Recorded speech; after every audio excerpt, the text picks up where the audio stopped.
pays était agressé de l'extérieur, on le sait, et n'étant pas sûr de la cohésion de l'armée, de l'état de son moral, de ses capacités à faire face à cette situation, si c'est la Constitution dans sa lettre qui devait être appliquée, il y avait des risques que ce pays, qui constitue un pôle de stabilité dans notre zone, bascule aussi dans l'instabilité. Même si nous devrions considérer qu'il s'est agi d'un coup d'État, la raison commande que nous fassions le pari que, à la faveur de cette transition pour laquelle nous avons exprimé notre point de vue et demandé de faire les choses conformément à un certain nombre d'objectifs qui nous ont été promis et sur lesquels nous sommes en train de marcher, qu'on envisage donc une transition qui permette un dialogue et qui fasse en sorte que le Tchad ait peut-être un nouveau départ.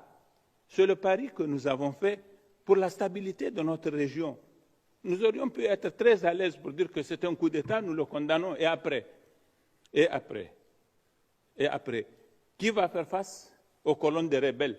Et si elles venaient jusqu'à N'Djamena et qu'il y a une guerre civile, quels vont en être les résultats? Qui va appliquer la Constitution en ce moment? Quelle est la modalité de l'application de la Constitution?